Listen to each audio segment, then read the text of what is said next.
Okay, well, there we go. Good evening, everybody. Welcome to Love Books. It's just absolutely wonderful to have so many of you here tonight to celebrate the launch of Kutlwano Masote's book, Imperfect Harmony.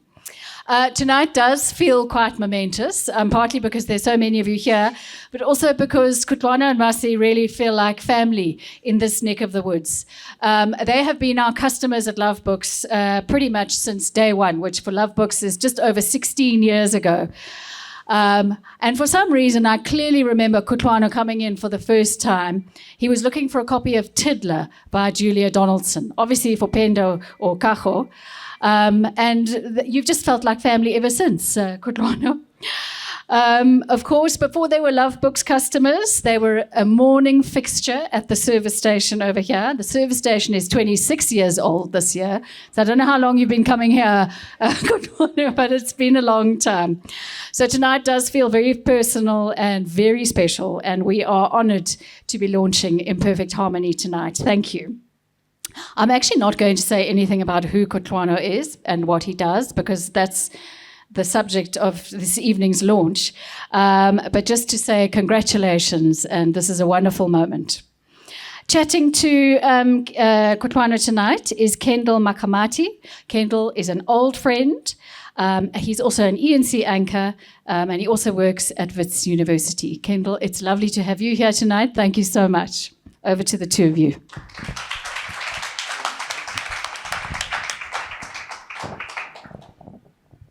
Right, this is where I turn my mic back on, and thank you so much to Kate Rogan and the Love Books team. So yes, as Kate has said, my name is Kendal Makgamathe, and I've had the distinct honor of being able to call Kutlwano a friend for more than 40 years, which is an amazing thing. I've read the book, it's amazing, and one of the things that I enjoyed about the book was there are many friends of Kutlwano's that I get to meet, some re-meet, through his book. So it's really wonderful to see you as well. So to Kate Rogan and the Love Books team, thank you for not hesitating and being ready to support this project. Carmen and the service station team, you've been absolutely amazing. Thank you. To Kutlwano's family, Maslogelo, Pendo in absentia, because I imagine he's at school, right? And Kaho, for the encouragement to go through with the project of writing Imperfect Harmony and listening to countless rereads of Imperfect Harmony before it was finally let out to the publishers to publish. We want to thank you. And to all of you in attendance for the overwhelming support, the Masote family, and all of us, which means all of you who love Kutlwano Masote. Thank you.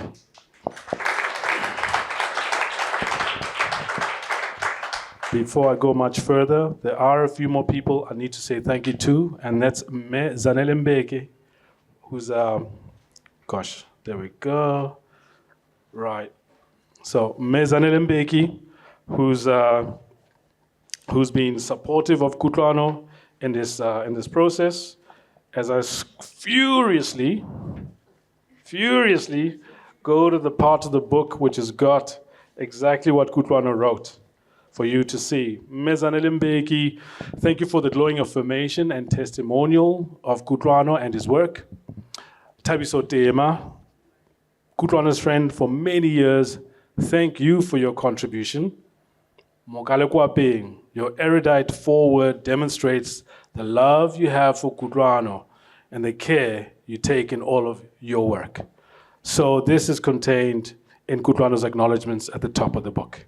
So good reason to find out what Mokale Kwapeng wrote. So to start off with, Kutlwano, I'm really impressed with the fact that you've gone on and done what I never thought you'd do. I did not know you were a writer. I have read the book. It's extremely funny. It's frank, brutally honest, but in a way that doesn't feel one wanting. It speaks so much to the personality that you have. But before I go too much further in it, I want to start with a moment that fast forwards from the chronological where you put the book and actually goes all the way to a date. I think it's the 1st of September 2006, when some people in this audience meet and get to know you for the first time as a conductor. Can you tell us about that? Thank you all. Thank you, Kate, also for that glowing introduction. Thank you, Kendal, for stepping in, especially I phoned you on Friday morning as I was about to start a rehearsal. And because Tabiso was no longer able to come and host this evening. 1st of September 2000, and thank you all for coming, by the way. 1st of September 2006 was my date with destiny. It happened in Newtown in the marquee opening concert of the Arts Alive Festival.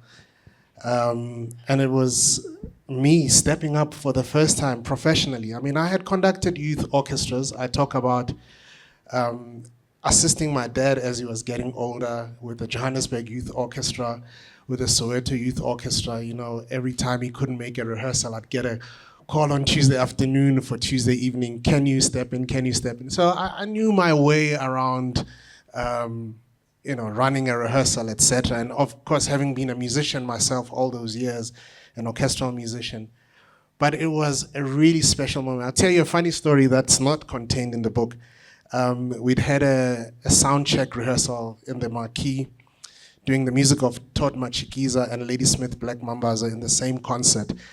And the reason this venue is so familiar to us is because I've lived in this area for so many years, haven't done so for 10 years now. But we're living just up the road in Auckland Park, opposite a rock star called Zola, which itself, he's a Kwaito icon, which itself was very interesting living there. But anyway, it was around this time, it was getting dark and the concert was supposed to start at 7. Nothing ever starts on time, of course. And I was leaving, walking towards my car, and my parents were already arriving for the concert. And my mom said to me, you better go and change because we're about to start. And I said, I'm still gonna go home and take a shower and come back. And she said to me, you're going to be late. And I took pleasure in saying, Sheila, I'm the conductor now. They will never start without me. So yeah, it was I don't know if you remember that. And it was the beginning of a new me, but hopefully a nicer me. No, I love it. And that's the tone of the book. That is really the tone of the book. It's anecdotal. It's a peek into your life. And sometimes you go deep and sometimes you gloss over it. And there are times when you gloss over it that I want to know more. Sure, and it's for good reason, but I'll indulge you. I'm glad you said that. Maslugelo, forgive me. So, Mr. K, you started it. You put these names in the book. There's a mention that you make of a young lady, right? By the name of Ruth. Ruth. Yes, the Mexican. She was. Yes. Since I wrote this story and read it to my children, it comes up every day. So I am prepared. Oh, that's fantastic. I'm glad that you feel liberated enough to share more. Tell us about this interest that you had in this young woman from a different part of the world at the age that you were, and how it was that I never knew about her. Gentleman never tells, of course. Yeah, so this was in a very beautiful part of the world called Lausanne, a Swiss town. I studied in Switzerland from 1996 to 1998. It was a very difficult place to be, being a early 20s young man, coming from beautiful, warm, sunny South Africa and being in a very hard place, a place that demands only excellence, a place where nobody cares about your problems, your feelings. You know, it's Europe, and it's a finishing school. It's a finishing school of. I was at the International Menu and Music Academy. 20 of us, handpicked as it were. I was handpicked by Menuhin himself. So they're not interested about how you feel today. Oh, I don't feel like practicing. It's a beautiful day. We should be out.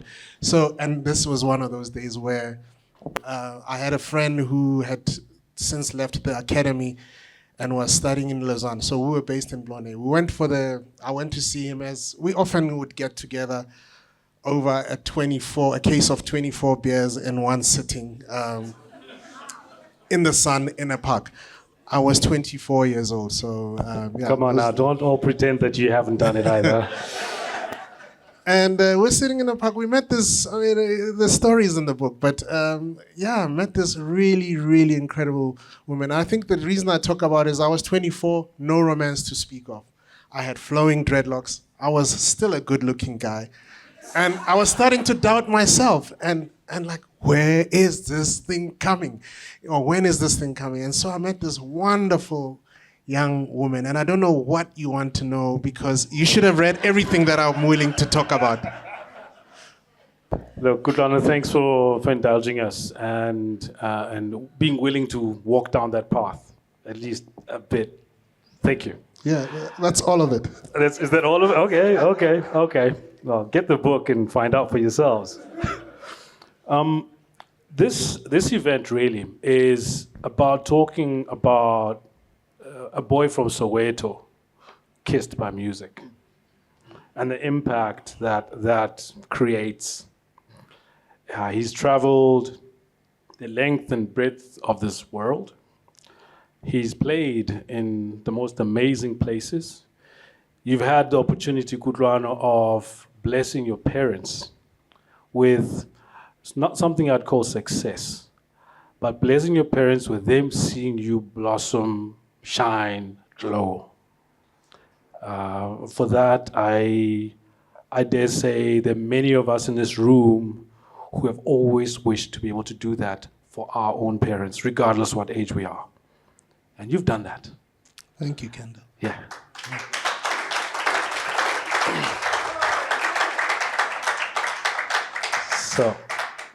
So, I'm going to kick this off proper because you do come from musical royalty. In the book, you'll get to hear about both sides of Kutlwano's family. Mam Sheila, hello ma. How are you ma? I need to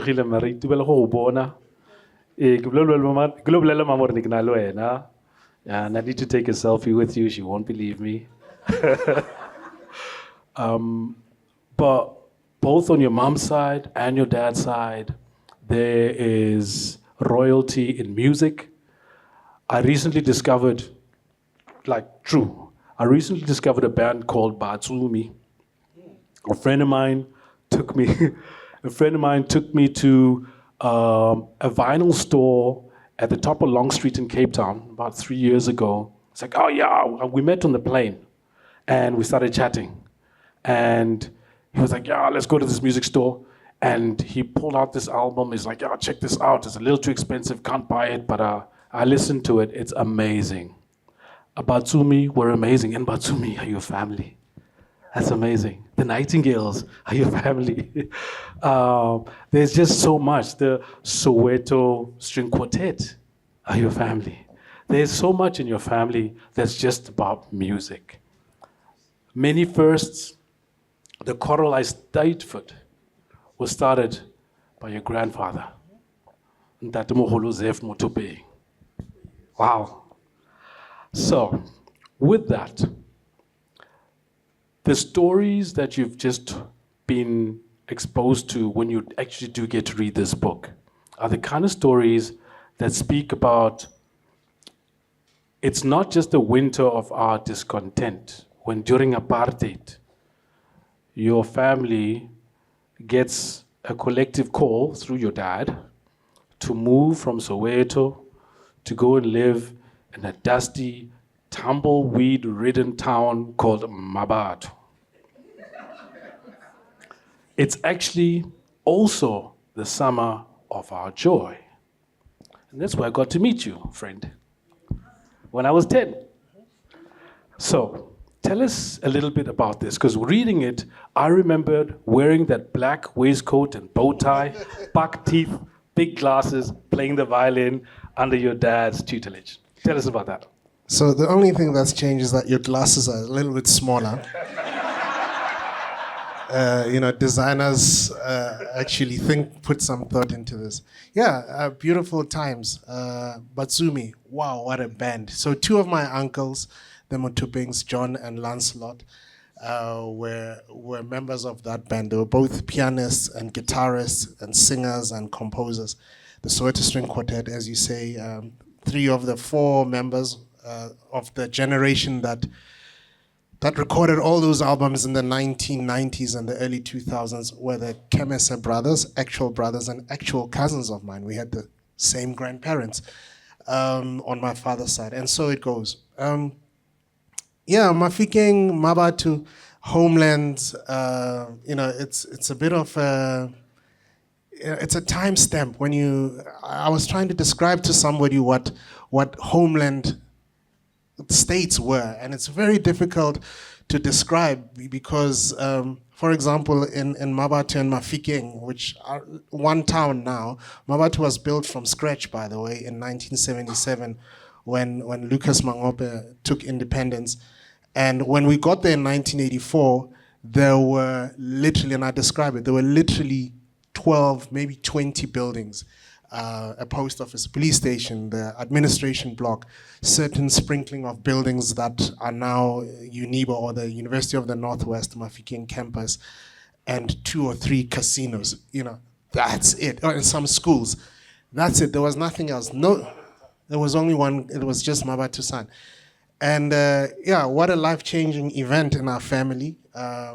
Also, remember the mid-1980s were a tumultuous time in South African townships. So, in a sense, my sister, my brother and I were shielded or sheltered from township student upheavals.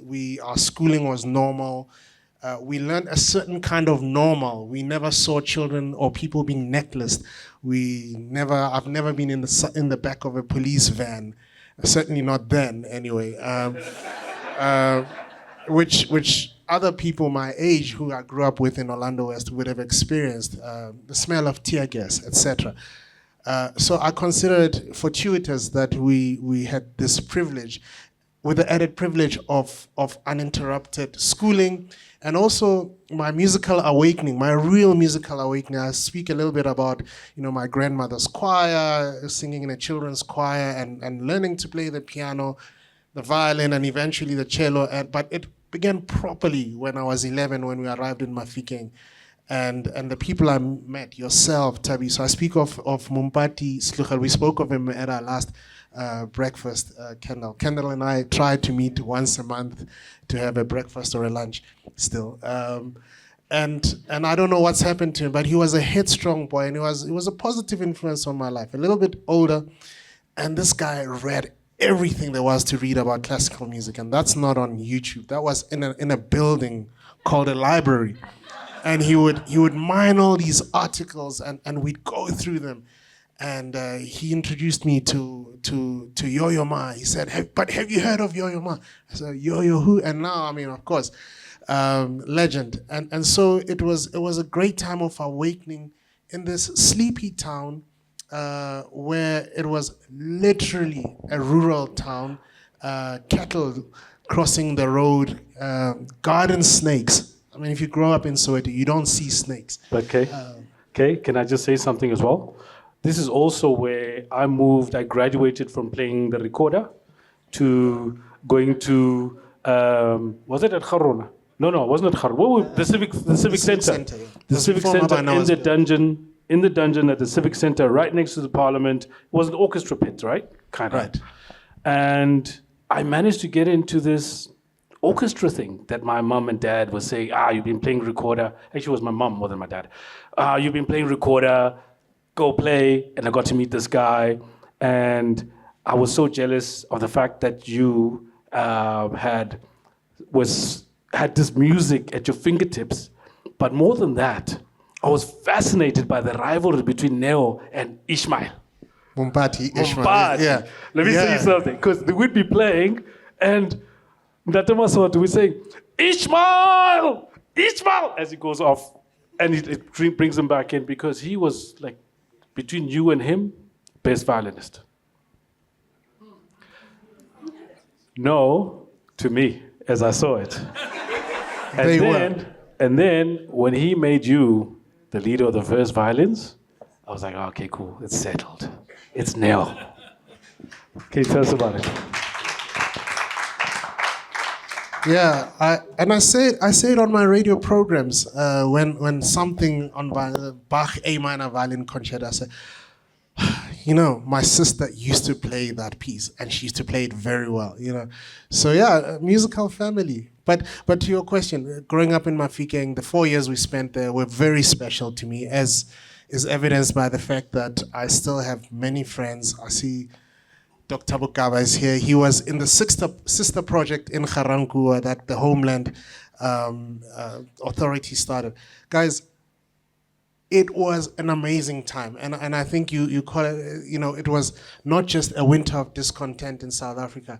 There was sunshine. Bophuthatswana really was a place in the sun, as the payoff line went. No, thank you for that. And at the same time, I think it's also a great segue to ask you to read a small segment from the book, because you know, eventually you go into how you had lessons with Peter Ann, but prior to that, how Neo had lessons with Alan Solomons, and what a huge difference it made to the quality of music you guys were playing. What a huge difference it made one day when I came down and you were in the practice room, Kutlwano, and I could hear sounds of something magical, almost the same as what I kept hearing when Neo would be playing before everybody else came in. But there's a thing about what was happening in an apartheid-created Bantustan homeland, call it what you will, that was something that taught me don't throw the baby out with the bathwater. And we got the education we have, with some of us in this room here, different high schools, different primary schools, because of a broken system. No, absolutely. So I'll just read a little bit here. My eyes are failing me. So Kendal, can you kick for touch a little bit more while I set it up on an illuminated screen? No stress, no stress. That's why I'm here, right? To give it some air. All right, cool. While we give it some air, I think another thing that's really very important is, because I used to wonder why you disappear on weekends every so often, and it would be to come back home, to come back to Soweto, to come see the rest of your family, to do your classes. It was Park View, and where else again were you guys doing classes? So Peter and Holdcroft, who's at a Joburg Philharmonic Orchestra rehearsal as we speak, she couldn't be here, used to live just up there, just over this Carlo Bridge here in Parkview on Kerry Road. That's where I had my lessons. And Professor Alan Solomon was in Q. Kendal, let me have a go. I think the light is a little bit improved. So I speak about, I'll just jump in. Despite the questionable legitimacy of his state, Makgamathe built something remarkable in the homeland that he presided over the next 15 years. It is an undisputable fact that Makgamathe outperformed his counterparts of the TBVC states, that's Transkei, Bophuthatswana, Venda, and Ciskei, by a considerable margin in instituting profound and meaningful programs of education, commerce, industry, the arts, and many other areas, even if it was all in a somewhat insular environment. 7 years into his reign, Dautuna, literally great leader, supreme leader, or great lion, as the president was known, affectionately known, invited my father to come and establish a youth orchestra in the homeland capital of Mabatu. There's a nuance here. Zef Mutupeng, that's my activist grandfather, my mother's father. Zef Mutupeng's son-in-law being invited to take up a job in an apartheid-sponsored homeland. It might sound like an idea that would have met the ire of Uncle Zeph. I mean, politically, it could had a potential to be manipulated to discredit Mutuping's convictions. However, Uncle Zeph's position was simple: go forth and spread the gospel of music to other African children. This was a masterstroke by Makgamathe, who had made it clear that his mission was to bring the best personnel to his small fiefdom. Back in Soweto, however, there was general consternation within the activist circles, particularly among the Black consciousness spectrum, when my father's imminent move was announced in about April 1984 on Bob TV, one of the homeland's flagship institutions. Another unexpected irony of protest politics of the day is that the Homeland's television service was immediately embraced by apartheid's very opponents. Bob TV was an amazing professional service in Setswana and English, featuring high-quality imported programming and less censorship. There had already been a lot of pre-launch broadcast hype, which saw residents of Soweto and other townships lining up to receive a free antenna that would pick up a clearer UHF, high or ultra-high frequency signal of the new platform. Intended or not, the antenna rollout created enormous anticipation, and when it went on air, Bob TV delivered. South African radio and television had been an extension of the National Party's social philosophy. A new dynamic voice was welcome. With a double-edged bouquet of Radio Bob and Bob TV, the image of the homeland state was significantly enhanced in the eyes of the general public. Almost there. Makgamathe's speeches, particularly the ones incisively delivered in Setswana, would have been a most welcome source of content for today's TikTok generation. True, too true. Okay, the next page, just so you can get it up. It's 54, I think. Yeah. So, yeah, you're gonna set it up now, and then the next page after that is 113. But what I want to say, as not as a filler, but as part of what we're doing now, is to share with you that the Masote family, for families throughout the country, was it the homeland, or was it in Soweto, or was it in a different part of the country, have been sprinklings of stardust for everybody who came into contact with them. And it's been, for a lot of people, it was through that Masote that they would experience this.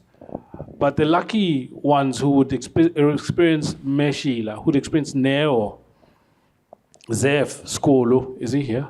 Skolo here? Okay. Yeah, I was here in spirit, and we welcome his spirit here, and Kutlwano as well.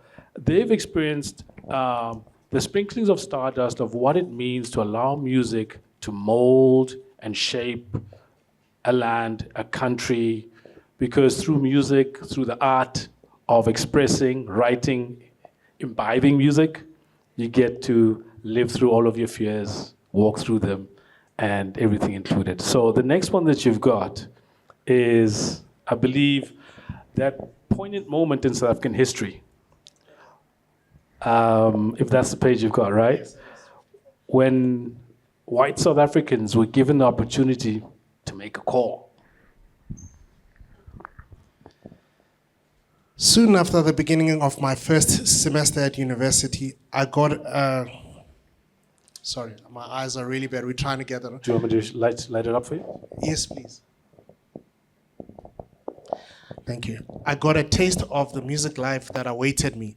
In February of 1992, I was invited by the Pro Musica Orchestra. It was an orchestra based out in Roodepoort at the Roodepoort Theatre, to join a 3-week tour of France. What? The Pro Musica Orchestra based at Roodepoort Theatre was an inspirational ensemble. Then in Roodepoort, then a separate municipality in the west of Greater Johannesburg. Vice Dubel was the founder and conductor of the orchestra. As de Klerk's efforts in dismantling apartheid became more convincing, South Africa was slowly being welcomed back into the international community. For instance, during the time of this tour, South Africa's cricket team was competing. Need a score turner, right? In the World Cup in Australia. And later that year, the country participated in the Olympic Games for the first time since 1960. It is still something astonishing to me how this tour to France was hurriedly put together. The Concours Pan-Africain de Musique, a federation of classical music competitions on the continent, were the organizers of the tour, endorsed by UNESCO, which even hosted one of the concerts. Naturally, the orchestra needed to include some players of color among the touring party. That privilege fell upon Melale Mantu and me, meaning that 2 regular members of the orchestra had to be left behind in the list of the 30 who traveled. Although Melale had previously played in the orchestra, I was a freshman, just out of school. However, I was already familiar with some of the musicians closer to my age, thanks to those Julys of the South African National Youth Orchestra courses. Brett Udall, who like me was still a teenager, Leonie Viljoen, now Greyling, Werner Klein, Jan Henkins were familiar names. Clara Hoiberg and Sigrun Seifert, now Oprea, were my seniors at Wits Music School, also made the cut. The tour ran from 16 March to 6 April 1992, with a program featuring Mozart's works. Now, 1991 was the bicentennial year of Mozart's death. And so the orchestra had that repertoire at their fingertips after playing that good music ad nauseum in the Jubilee year just a few weeks earlier. I think we had one rehearsal and off we went. I had never been on an aeroplane before, and I knew I was going to. Oh, right. Just getting closer. I'd never been on an aeroplane before, and I knew I was going to feel a cold that not even Mabatu could have prepared me for, because Mabatu is cold in the winter. But this was Paris, baby. I pinched myself every day between the moment I was invited to join the tour until we actually boarded the plane. Now, there was no clearer demonstration of the different categories of citizens, blacks, whites, than what happened as we cleared immigration at Jan Smuts Airport, now OR Tambo International. The day after our departure was the date set for de Klerk's referendum of 1992. The referendum was to be a litmus test of whether white South Africans agreed with de Klerk's constitutional reforms, as he called them. Concessions for eligible voters leaving the country a few days before the elections were made in the form of a table in the departure hall where they could make a short stop to mark in their box of choice before they went on their way. As our colleagues in the orchestra, who were the electorate by virtue of their white classification, made their mark at the makeshift polling station in the hallway to the boarding gates, Milal and I walked past as if abstinence had been a choice for us. Anyway, it was a generally held assumption that the referendum result would be a resounding yes vote, endorsing de Klerk's mooted changes. This was in essence a popularity poll to test white South Africans' readiness to relinquish their legally entrenched racial privilege. One can easily appreciate the irony in Milale and I walking past that table on our way to Europe to be ambassadors of a country that did not grant us a voice in their plans for us.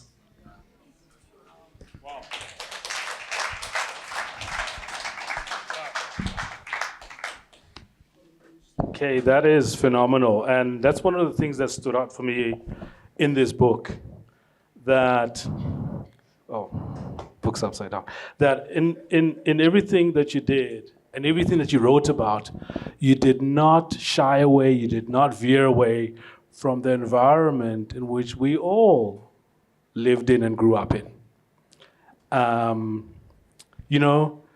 You described everything that was happening for everybody, but you've described it in a way that makes it accessible. It doesn't leave anybody by the wayside. We can all journey with you. We can all laugh with you at the absurdity of what it is that was happening, but how poignant that moment in time was. Because here we are, we're all chilling in Melville. We are all the South Africans we all have always wanted to be, you know, and you bring this in the book. So. Yeah, I mean, I think human beings are really resilient. Human beings do what any species will do to survive, for ourselves, for our communities, and for us collectively. We pull together and we know when we must do that, as this country has shown time and again. And yeah, that's just what the world was like. And we had to walk through those days and those times and those statutes in order to get here. And absolutely no resentment, but I think just a little bit of caution and learning from history. Yes. Yeah. Absolutely, and I think it's important that you don't hide behind a veneer of none of it happened, but your true self comes through. That your humor that your parents have always had, you've got it too, and your resilience as well. In fact, talking about resilience, what you've also done is you've also shown me that royalty sprinkle that you got from your folks, your lineage, it didn't die. You've been on stage with Abdullah Ibrahim. You had Yehudi Menuhin right next to you, auditioning you in person. You've worked with Zim Awan. You've worked with Kutlwano. It's in the book. Chris Botti last year. This was a big one. Yeah. And so it goes. I mean, I've even arranged their music, some of them for Lira, Gabo Omo, for TKZ, Wisima Hlasela. The list goes. When you know, now you see it. I mean, you go up the road here once a year, Starlight Classics, and you see, wow, a symphony orchestra playing with all these artists. There was a time when this was not the case, especially for black musicians. And so I think they looked to me. They always came to me and say, hey, you know about orchestras, right? And so that also helped to propel me, because I realized the unique place where I had the skill and this foot, if not my whole body, in this room of classical music and all its networks and all its complications, and knowing, still learning, but kind of having an idea of how to navigate and to open it up to others and to be inclusive. That's amazing. You've also talked about a moment where did you ever tell your mom about it? Oh, you did. About when he meanders his way to Nelson Mandela and Helen Suzman's table as a young drunk man who's enjoying life to the fullest, where the whole band, is telling you, don't go there. We're the band. And you're like, no, I'm going. Did it go like that? Yeah. It's not one of the things I highlighted for you, Kendal, but sure. Very quickly. I am the age that guy is my son, my youngest son. I'm 19 years old. And I mean, as I think about it now, I think, oh goodness, I hope he doesn't get up to anything like that. We are in Cape Town, playing with Abdullah Ibrahim, about to go on a Swiss and German tour. He, again, handpicked 5 of us. One of the off nights, one of the guys we're staying with, Joshua Telele, who passed on many years ago, gets asked by Lulu Gonzana and others, who also passed, to say, we have a gig, there's a wedding, can you take us there? Because Josh was the only one that could drive. And so we all, and they asked me, do you want to come along? I'm 19 years old, it's a Sunday night, we don't have a rehearsal that night. Sure. I think I must have had a couple of beers already on our way there. We arrive there, the band sets up, they practice. It's a wedding. It's obviously a well-to-do family. And there are no black people at this wedding, except the staff, the band, and me, who's kind of trying to carry something. And we sit at the musicians' table, and the music starts to play. Deep into the night, I must have fallen asleep at some point. Deep into the night, I wake up and I look across the dance floor, and I see the only other black person who is actually a guest? And I look across and I recognize this man. There he is, Nelson Mandela. The band is playing. I'm not supposed to be there. I walk across the now deserted dance floor and I can hear the band kind of slowing down and getting softer as they're looking at me. And I gave them one look so that they could see how determined I was. So I saunter off to this table, and Nelson Mandela is having a conversation with this older person, a woman, and I recognize, oh, Helen Suzman. So I stand around and they say hi, and I'm still standing there. And they realize that I'm not a waiter. And he does, I won't do his accent, he does the, hi, can I help you? And I say, oh, Ndate Mandela, oh, you are Ndate Mandela. You know, I do that whole thing. And he looks at me and he says, what's your name? Oh, my manners, Tshwarelo Ndate, Kutlwano Masote. Oh, how's Sheila? Sheila is my mother. I sobered up immediately. Oh no, she's fine. Just wanted to say hi. I'll be on. Not so fast, young man.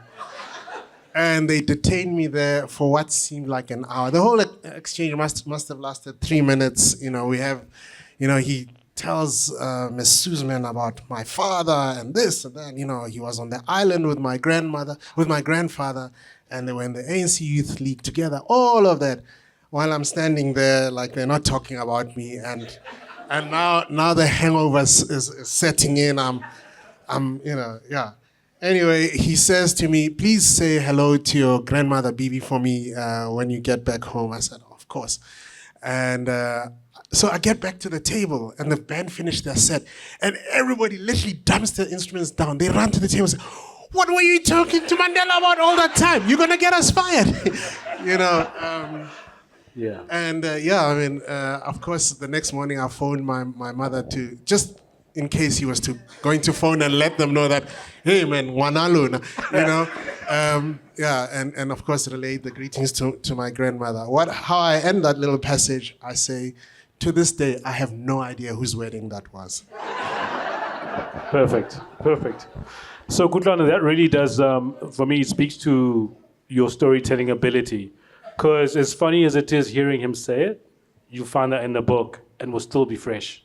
You know, Kutlwano, the passage where you talk about the luncheon at, okay, now I should have asked you how to pronounce this, but Nagamotswana, Dorchester. What is it? Dorchester.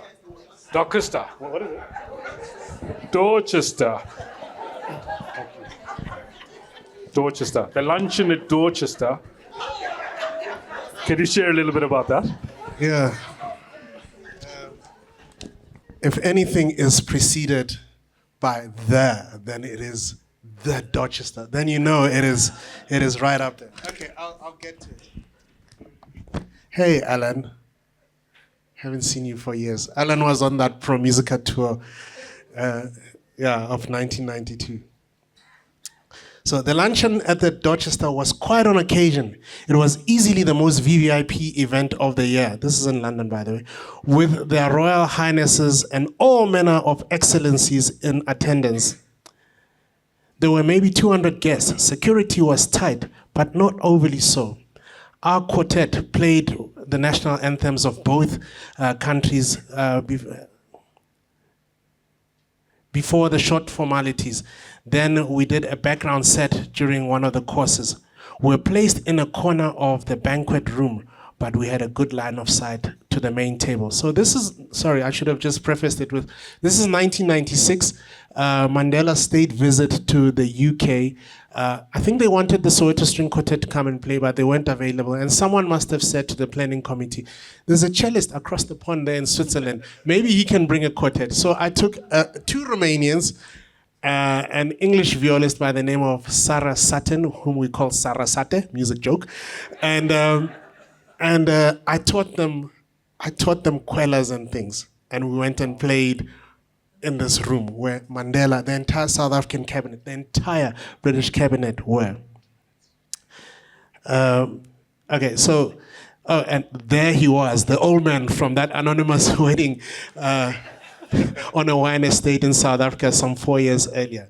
He was by now the most famous person on the planet who wasn't a musician or athlete. He was the president of the Republic of South Africa, embraced by a monarch and a government that once supported his personal incarceration and legitimized the regime that sought to dehumanize all who looked like him.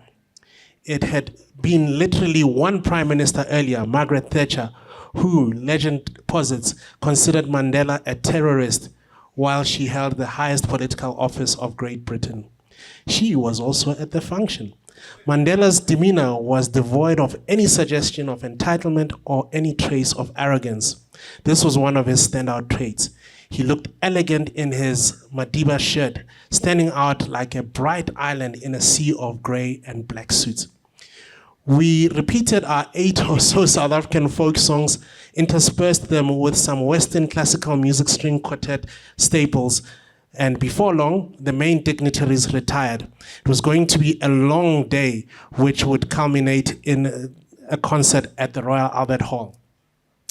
So I'm gonna skip this next story because this is about our black cab driver. But I'll pick it up.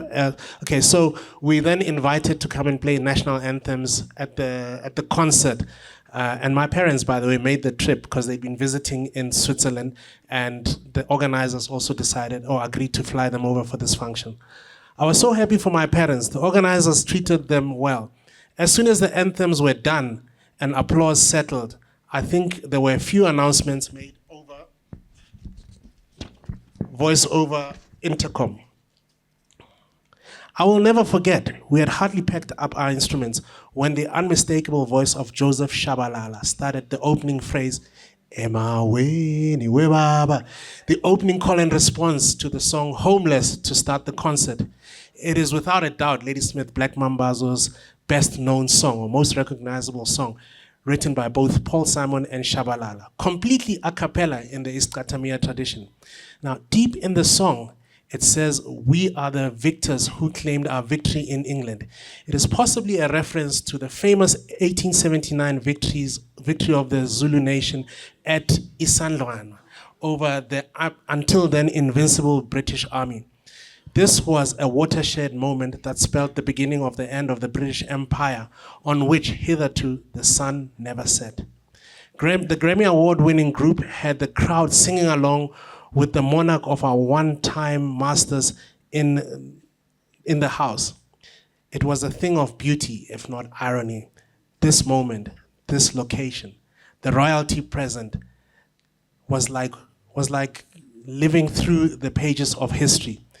In addition to Ladysmith Black Mambazo, some of the biggest names of the day were on the bill that night. Quincy Jones, Swongile Khumalo, Hugh Masekela, Phil Collins, Tony Bennett, to mention but a few.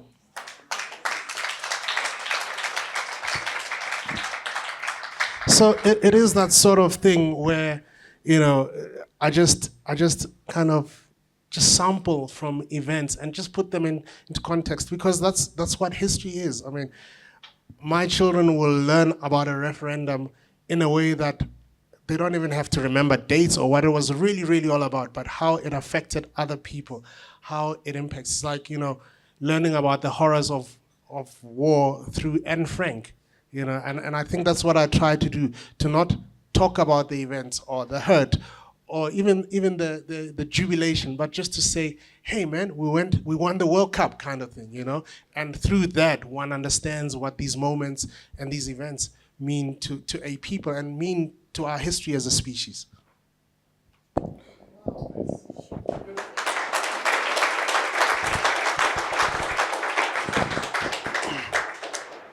Kutlwano, we have run out of time for our little chat. Are you gonna make me read again? No.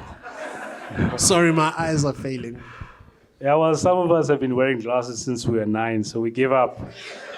It's time, Papa. It's time. I have glasses at home.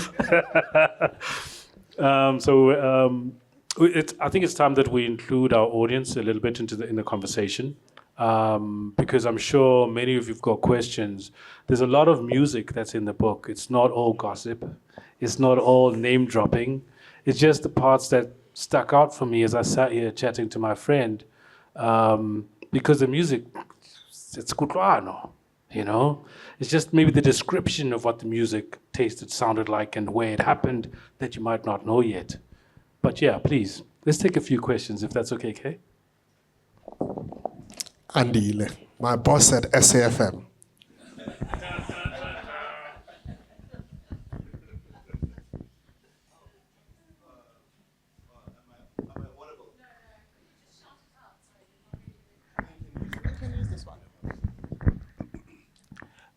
Good afternoon or good evening, ladies and gentlemen.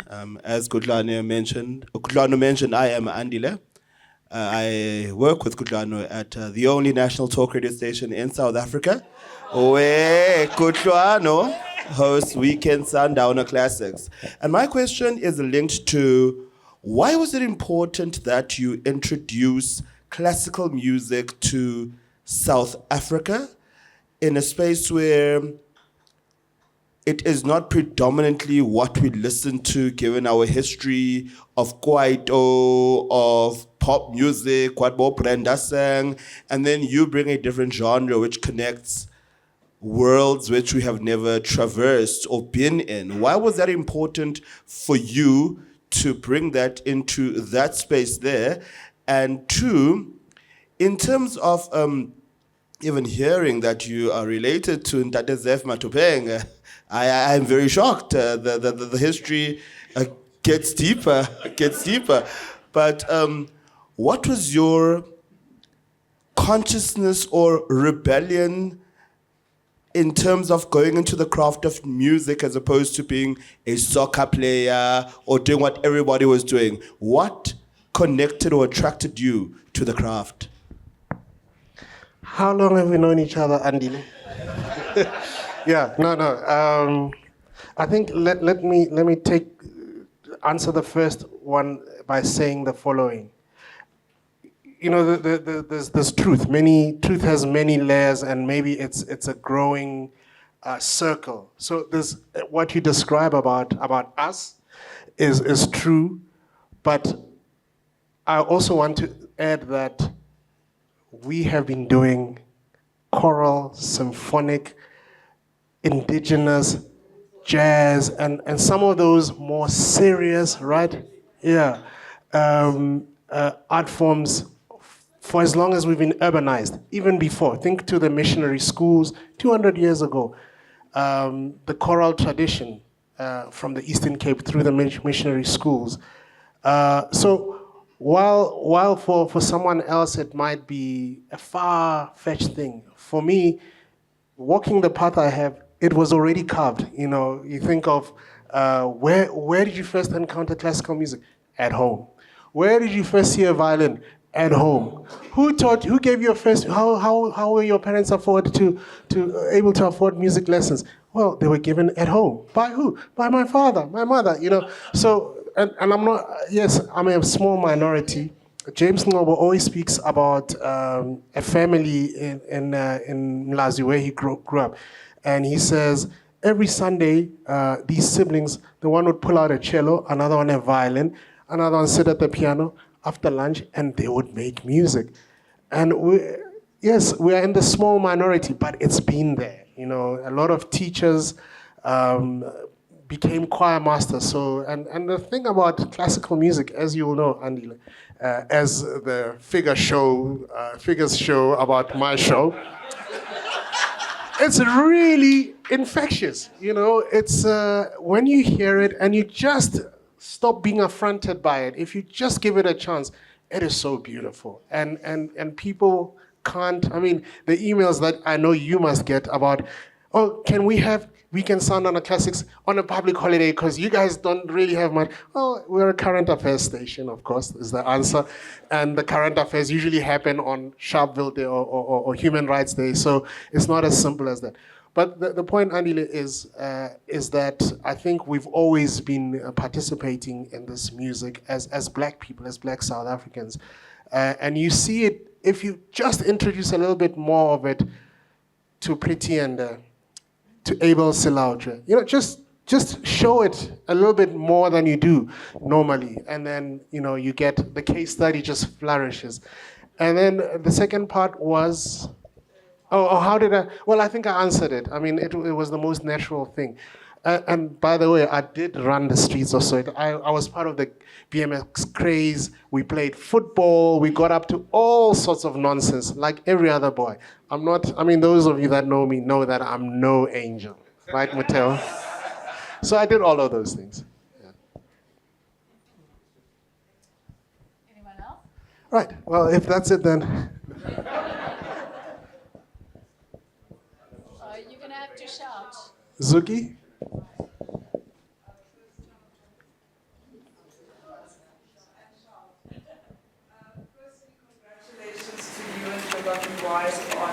On taking on this journey. I have a feeling we all suspect deep inside there's a story in all of us and potentially a book, but you did it. So 2 questions. The first one is, was the journey therapeutic? Was it educational? Was it terrifying? And the second question is, does the book speak to your next? Does it speak to my next? It was all of the above, the experience. It was terrifying. I wasn't sure. Sometimes, as eyes do, memory fails. So I fact-checked a little bit with people I knew had been there, and I realized they also needed help, and I fact-checked with some more. It was definitely, there was a healing about it. I talk, for example, about the collapse of institutions. I was part of Classic FM when it went under a few years ago. I was actually chair of the SEMRO Foundation when it was decided that the foundation and sending white children overseas on overseas scholarship was no longer fit for purpose. I said, have you looked at the last 20 years of winners and see which white children have not gone? And I was part of the National Symphony Orchestra when it closed down 25 years ago, and along with theater companies and other orchestras throughout the country. So that was it. It kind of gave me a chance. I don't talk about it so much. I do talk about the orchestras, I guess, and Classic FM. But what it did for me was to make sense of it all, because here's the other thing. I wrote the book actually in 2022. Struggled to find a publisher until Zara Books came on board. Thank you, Samu. Please thank Kays for me as well. And I decided that I wasn't, even when we decided, okay, now let's prepare it for print, that I wasn't going to update it. So in the sort of epilogue, I just close the circle, as it were, with where that it has been 3 years. I wrote it very quickly. It took me less than 5 months, and then I was embarrassed that I'd done a shoddy job.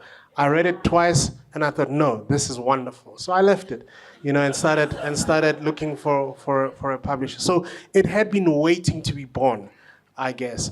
What's the next? The second book is already, because the ideas have been there, sort of a business handbook, because one of the things that Maslugelo and I do is, and we did one last week for Standard Bank, where I inspire creative marketers and communications people. We do one for Deloitte, talking about leadership. Yes, me talking about leadership. Project management. I think I saw Morris earlier, who's invited me to Gibbs a couple of times to talk to the MBA students about various things, being a specialist and being a generalist, as he calls it, and how because the music making process is so fascinating. We're problem solving, and when you're a conductor, not only are you making music and harmonizing the room and the music, you're a conduit for Bach, who died 300 years ago, to bring them to this room now, but you also managing processes on stage, and it's the most fascinating thing to be able to do, and a role that a conductor has. So talking about those mechanics and those specifics, and And yeah, I mean, the whole thing since the pandemic, it's unbelievable. It's been a reset, and I look forward to the next book and many other projects.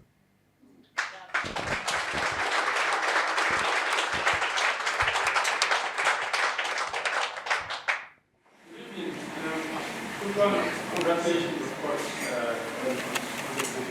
First, I don't know if this is a question or just a comment. I like the title Imperfect Harmony. One would be interested, to know what was happening in your mind when you decided on the title. But your family, you come from a family that has done great work, and so there's a legacy there. There is also another family, and I'm leading to what is supposed to be my question. The Mgomas, the late Prof. Mgoma's work and his legacy, and on the other side, the legacy of your father and your family. In some circles, it's been seen or interpreted as sort of competitive to some extent. I'm just interested in knowing what it feels like or what it has meant for you being a Masote, being part of this legacy, and these two families, and not just these two only, but these two standing out families as beacons of the influence that they had on our society. Was it ever competitive between these two families? So first, the Imperfect Harmony, I couldn't resist the title because we often talk of perfect harmony. But life is imperfect, and the publisher wrote a very beautiful blurb about how music is not just harmony, it's full of discords, it's full of empty bars, rest. And life is pretty much the same, and I see myself being very much an imperfect harmony. I strive for the harmony in my imperfect way. As far as the two stables, they're not, while you were speaking, I was thinking, the other day I was explaining to somebody that there's no such thing that the Zulus and the Xhosas fight in this country. It does not exist, right? It's just that human and that human having a problem with this or that. If you grew up in a cosmopolitan environment like I did, your neighbors would have been Tsonga speaking, Venda speaking, Sotho speaking, and you'd go and eat there and you'd see, oh no, we don't eat that at home kind of thing. But from a young age, you learn how different we can be and still be the same, right? So coming back to the two families, Mgomas and Masote. The Mgoma family is royalty, there's no doubt. Kendal went on about how I come from musical royalty, but Tsepo Mgoma is a great friend of mine. His grandfather was the great Professor Kabi Mgoma. I speak a lot about my relationship in the book with Smongile Khumalo, whom I speak about it a lot on air every time I play one of her pieces. I literally cry in the studio, I speak a lot about how she mentored me and how in later years we became peers.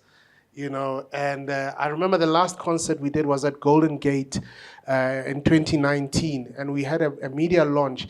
And like me, she couldn't see so well in the room, and she said, she called me Kuts. She said, Kuts, can't see here, Pella. Hold on to me. Can I hold on to you? We would laugh about the same thing. I remember the breakfast we had on the last morning with her daughter Ayanda, laughing. She was the funniest person. Smoking Mgoma. A dear colleague of mine. So I think some of these tensions, maybe our parents kind of rubbed each other the wrong way. Also, I speak about my grandmother having been part of the Ionian Music Society, and she was a soloist in Professor Mgoma's choir, Kabi Mgoma's choir. So yeah, I mean, they were peers, and maybe they rubbed each other the wrong way from time to time, but they acknowledged each other. I remember whenever Professor Mgoma was adjudicating Ford choirs and things like that in Mafikeng, he often came home for lunch. I think he even slept over the one time. He mentored my father. My father learned to play violin under a man called Jeff Diedrichs in the Ionian Music Society in the ensemble. So it's the Zulus and the Xhosas. It doesn't exist. Yeah. Perhaps no one better to explain it than Dr. Bukaba, who's just written all about it, actually, the history of this kind of music making in the last century in Soweto. No, I don't want to venture into that, but what I would like to do is to, number one, to congratulate you, Kutlwano. For the longest time, our history has been written by white folks. If you check the history of orchestral playing and black performance, it's white people who have been writing about black people performing. And to have people like Kutlwano, technically, you can't question the ability, intonation, which very often people would try to imply that black people, when they play, they can't hear the Western scale. One of the first performances, I think, of Kutlwano in Mafike, because let me use an example of Mafike. He came to Mafike Kutlwano as a soloist, long after he moved out.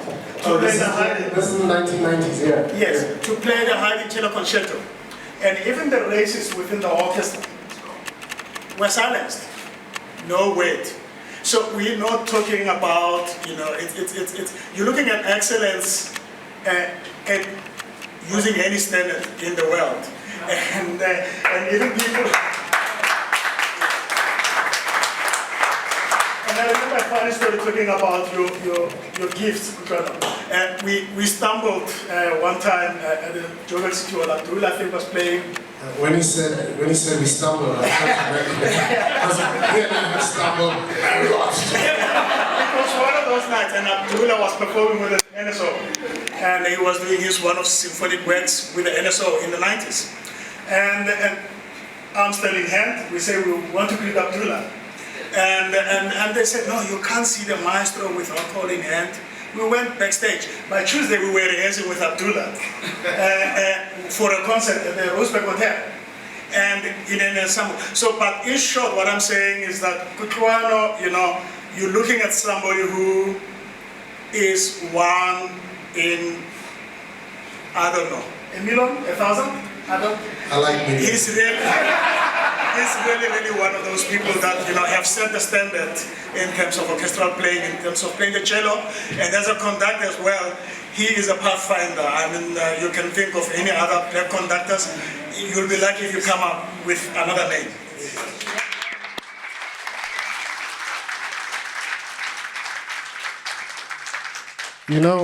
When your peers acknowledge you, when your peers pat you on the back, it means so much. And again, just to pick up on the last question, sort of the theme from the last question, we haven't had a fallout with this guy. We don't work together, yet there are others that are trying to put grooves between us, and I'm glad. You wrote to me the other day, Dr. Bukaba, to say our annual lunch is overdue. And I think we should make it a monthly lunch, as this guy and I realized that if you don't phone each other, 3 years go by. Muteo will attest to that. But what I wanted to say is there's a very funny story. Well, actually, a very painful story to me involving Shadrach over here. And this was that cold night. I won't go anymore into it, but you have to read. I got murdered in the streets of Braamfontein late at night because I was going to see this guy who was selling CDs. You remember CDs? At Joburg Theatre, and we just had a pro musica rehearsal, and Alan dropped me off at Wits Music School, where I dropped off my cello and walked across to Braamfontein late at night through to the Civic, as it was called, the Joburg Theatre. And on my way there, I came across 5 guys. But I'm here, and so we had this appointment that now after he sells the CDs, he'll hang around, I'll come after, because there were no cell phones then. There were, but we didn't have. This was 1994. And that he'd wait, and then, we'd do the stumbling together. Anyway, after all of that, and I make it to safety, and I get to the theater, I think, okay, it's not so bad. Hey, it's Shadrach here, let's have a drink. He had gone home.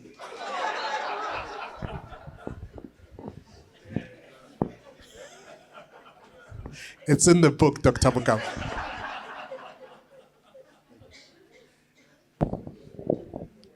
okay? Are you good? I'm good. So we call each other K. Whoever gets it out first gets to own it for that conversation. Kutlwano, Kendal. But Kutlwano, thank you very much for this. And we're going to have to leave it there for the questions, but there is still time to chat to him. He's not going away right away. Nell would like to take photographs. Okay. Trying to be agile, okay? I'm trying to be agile.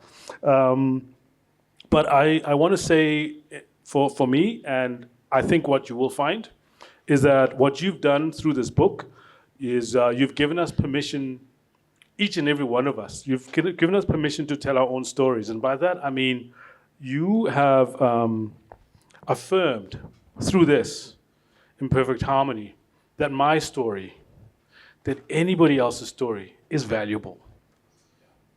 Everybody's story is valuable in its own amazing, beautiful universe of a way.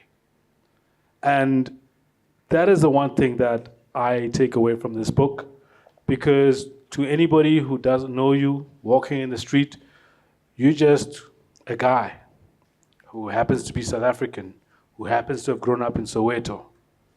But the stories that you own, the stories that you own, the stories that you own, they're completely invaluable.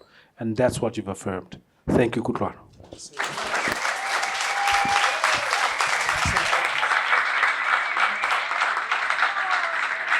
Can I just say thank you?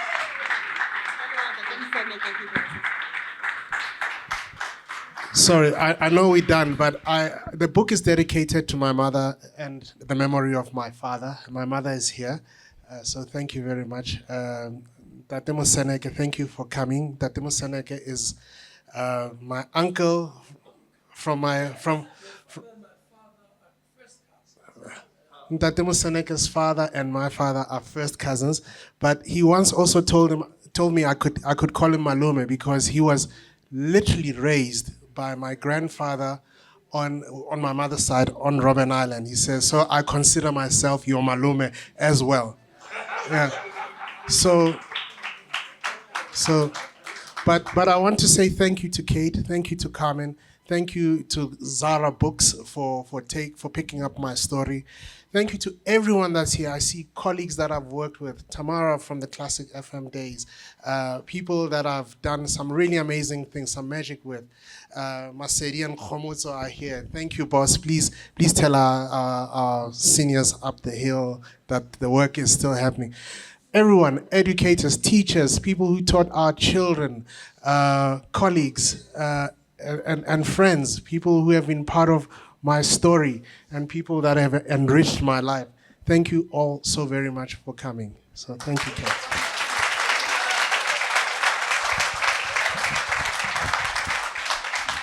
Thank you so much. Thank you, Kutlwano. What a wonderful evening, a wonderful conversation.